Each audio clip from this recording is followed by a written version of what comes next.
اعوذ باللہ من الشیطان الرجیم۔ پناہ مانگتا ہوں میں اللہ کی شیطان مردود سے۔ بسم اللہ الرحمن الرحیم۔ السلام علیکم ورحمۃ اللہ وبرکاتہ۔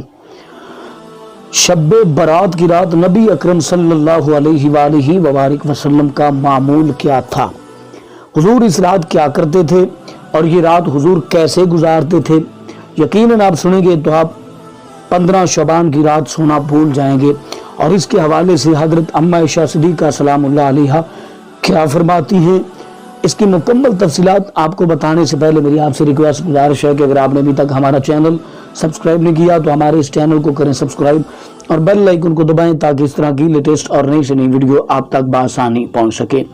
یقیناً آپ نے اس رات کی بہت زیادہ فضیلت سنی ہوگی اور آپ نے دیکھی ہوگی، لیکن آج میں آپ کو بتانے جا رہا ہوں کہ نبی پاک صلی اللہ علیہ وسلم کا اس مبارک رات میں معمول کیا ہوا کرتا تھا، حضور اس رات کیا کرتے تھے اور ہم اس رات کیا کرتے ہیں۔ نبی رحمت مصطفیٰ جان رحمت صلی اللہ علیہ وآلہ وبارک وسلم کے حوالے سے، اسی رات کے حوالے سے حضرت اما عائشہ صدیقہ سلام اللہ علیہ فرماتی ہیں کہ میں نے دیکھا کہ حضور صلی اللہ علیہ وسلم میرے مبارک حجرے میں تشریف نہیں فرمائے، حجرہ میں نہیں ہے، تو میں تلاش کرتے کرتے کریم آقا صلی اللہ علیہ وسلم کو جنت البقیع میں تشریف لے گئی۔ میں نے دیکھا کہ اللہ کے رسول آسمان کی طرف سر اٹھائے ہوئے، چہرہ آسمان کی طرف کیا ہوا ہے، اور اللہ کے حضور دعائیں کر رہے ہیں، اللہ کے حضور التجائیں کر رہے ہیں۔ جب رسول اللہ صلی اللہ علیہ وسلم نے مجھے دیکھا تو فرمایا عائشہ کیا تو نے سمجھا کہ میں تیرے ساتھ ناانصافی کروں گا؟ عرض کی آقا یا رسول اللہ صلی اللہ علیہ وسلم میں نے سمجھا کہ آپ کسی اور زوجہ محترمہ کے ہاں تشریف لے گئے، تو پیارے آقا صلی اللہ علیہ وسلم فرمایا نہیں، آج 15 شعبان المعظم کی رات ہے، یعنی کہ شب برات کی رات ہے۔ اس رات اللہ تعالی قبیلہ بنو قلب کی بکریوں کے برابر اور ان کے بالوں کے برابر اللہ تعالی جہنمیوں کو جہنم سے آزادی عطا فرماتا ہے۔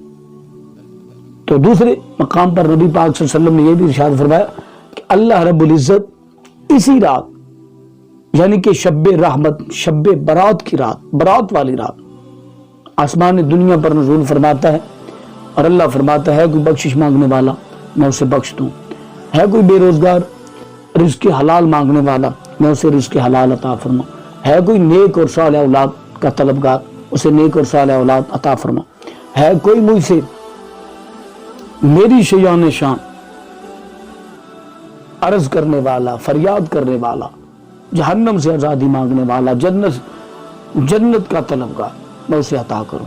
دوستو یہ رات بہت ہی عظمتوں کی حامل ہے، ہمیں اس رات کو سو کر نہیں گزارنا چاہیے، بلکہ اللہ تعالیٰ کے ہاں اپنے گناہوں کی بخشش اور اپنے لیے اور اپنے فوت شدگان کے لیے بخشش کی دعا کرنی چاہیے۔ اللہ تعالیٰ مجھے اور آپ کو، ہم سب کو اس رات کی عظمت اور اس رات کی فضیلت سمجھنے کی توفیق نصیب فرمائے۔ فی امان اللہ، اللہ حافظ۔